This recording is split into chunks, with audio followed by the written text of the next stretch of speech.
Through the coaching dialogue, a client may need to work on a specific pattern of behaviour.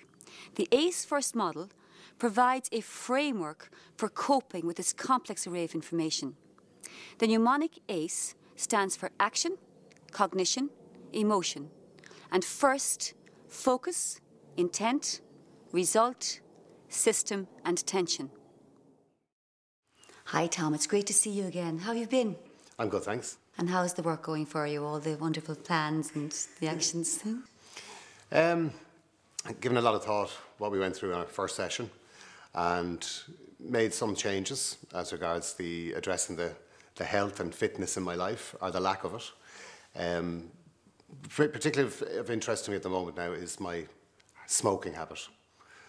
And that's something that I'd really like to maybe spend some time with yourself, just to see if we can maybe address that. What I see is a very serious problem, causing me a lot of concern. Okay. Let's look at that when you get up first thing in the morning, Tom. Can you tell me what happens there? When you get up first thing in the morning, what's happening there?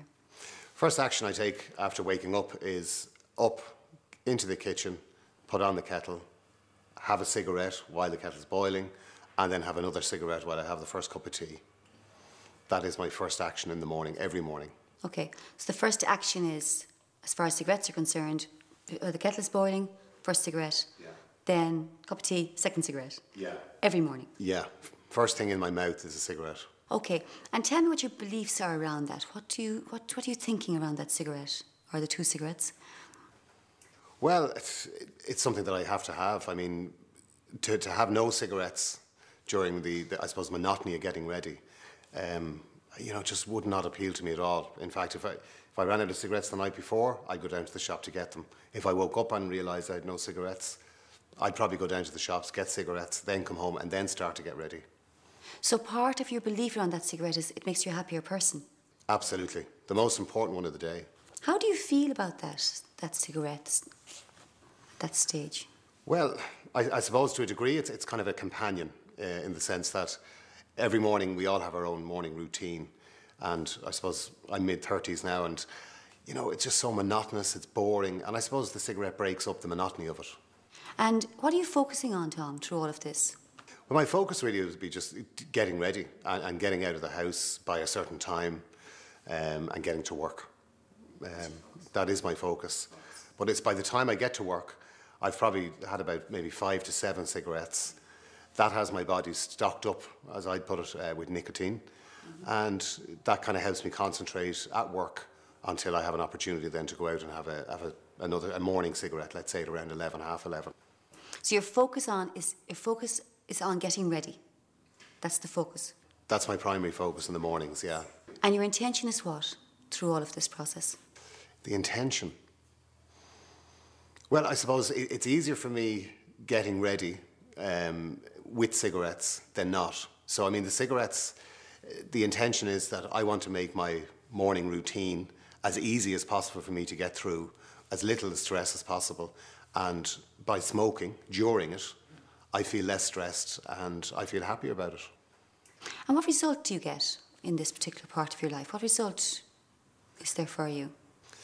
Well, the result I get is when I get into work, I get probably an hour and a half, 2 hours max of, I suppose, uninterrupted time. And basically then I can look forward to the cigarette break at 11, half 11. Okay, and just to give me an essence of what's happening for you, what support systems are around you in the smoking? Do people accept the fact you smoke? Do people say to you, perhaps it's a good idea not to smoke? Well, I suppose I'm in my mid-30s now, and I don't like being told what to do. A lot of people just, I know the dangers of smoking. I think people realise now, smokers, if they don't realise that smoking is bad for them now, they're never going to realise, particularly with the smoking ban, and even just the effort of having to go somewhere to a designated area to have a cigarette. It's very clear how bad cigarettes are. I don't need anyone telling me, and I don't think anyone really sees the sense in telling me either. For instance, it doesn't stress me, but I suppose it annoys me to a degree that to have a cigarette when I want one, I need to get up from my desk, I need to go down in the lift, I need to go outside, have the cigarette, I need to go back up in that lift. And that to me is lost time with work. It is frustrating. But as regards support systems, no one person can come tell me that smoking's bad for me. I mean, if somebody can tell me something that I didn't know, well, maybe I'd be interested. But it's water off a duck's back, I guess. And is there a tension in your body before you have the cigarette, during the cigarette? What tension is happening for you physically? Well, it's first there's a craving, without a doubt. There is a craving.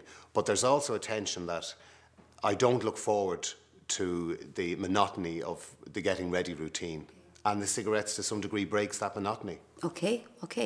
I think it would be very, very helpful here, Thomas, to go back over some of the patterns that are coming through very strongly here for me and work on those with you. Right. If that's okay for you. Well, that'd be very helpful. I mean, I just, if I can get over these 5 or 6 cigarettes before I leave the house in the morning, I think I'm, halfway there, I suppose. And I think a lot of smokers would say the same thing. You will note that I started my questioning by focusing on targets for individual change for Tom. For example, Tom's actions were linked to a very strong pattern, which he and I subsequently worked on, focusing on changing some of Tom's morning patterns in order to break the links to the morning cigarette. Each element of the pattern was worked through in our coaching session, guiding Tom towards a constructive action plan. Okay, Tom, just to finish up today, I just wonder how the coaching session went for you. Yeah, I found it a very powerful session, a bit exhausted, but I have to say, a lot of areas of it, very positive. A lot of areas, maybe a little bit uncomfortable with some areas, but again, I suppose that's the challenge of the whole thing. But looking forward now, I'm feeling very determined. I'm looking forward to our next session. And really looking forward to getting stuck into the next week. And let's see what I can actually apply to the things that we discussed here today. So thanks a million. In summary, the purpose of the ACE First framework is to encourage awareness on the part of the coach.